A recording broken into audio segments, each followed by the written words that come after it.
My idea of a library is it's both a sort of a refuge. Uh-huh. It's just, safe, wonderful place with lots of leather, pools of light or something like that.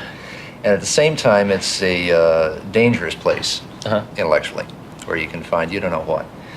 And some of the really pleasure of danger in a library for me is in the stacks. Mm-hmm. When you're wandering about and you find things talk to you, their spines talk to you. Mm-hmm. You see stuff that's next to stuff, or a whole domain of categories of books you didn't even know existed. You dive in there, and adventure happens. We're very privileged, and we've had access to some pretty nice libraries. Still, these libraries pale in comparison with the volume of information at a Library of Congress. Mm-hmm. So I think what's going to happen is, rather than, we're not going to tear down our libraries, but we shouldn't be building too many more. And we should be augmenting the libraries we have with links to the Library of Congress.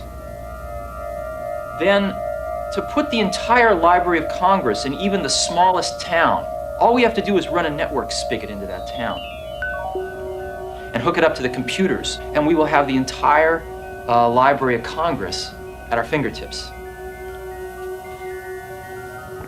Information stored in electronic form will actually be fairly permanent, and will be fairly easy to transmit from generation to generation. I think the Library of Congress is in a unique position to lead this charge, to rally the efforts, the resources, the leadership necessary to lead us into this new digital age of information. I remember the video game phenomenon, probably all of you do too. What was the most interesting thing about the video game phenomenon to me was that within a few years after its beginning, kids and non-kids were putting in $2.5 billion worth of quarters into these things a year. You can look at these things as games and dismiss them, or you can look at them as very simple simulated learning environments. So, as an example, in a simple Pong game, the game is constantly telling you how well you're doing by how well you score. And so the more you learn the underlying principles, the better you score.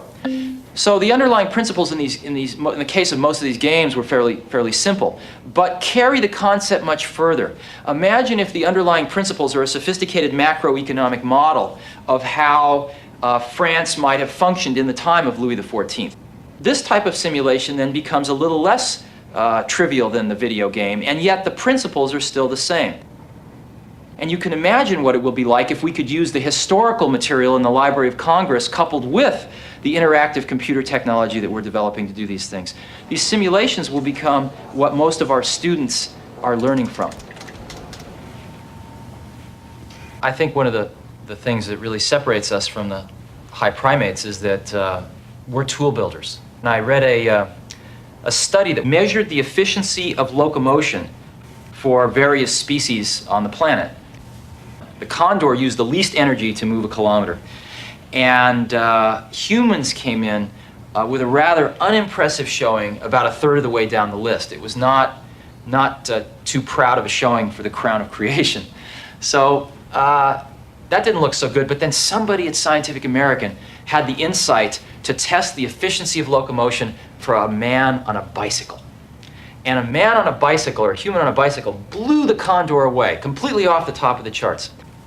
And that's what a computer is to me. What a computer is to me is, it's the most remarkable tool that we've ever come up with. And it's the equivalent of a bicycle for our minds.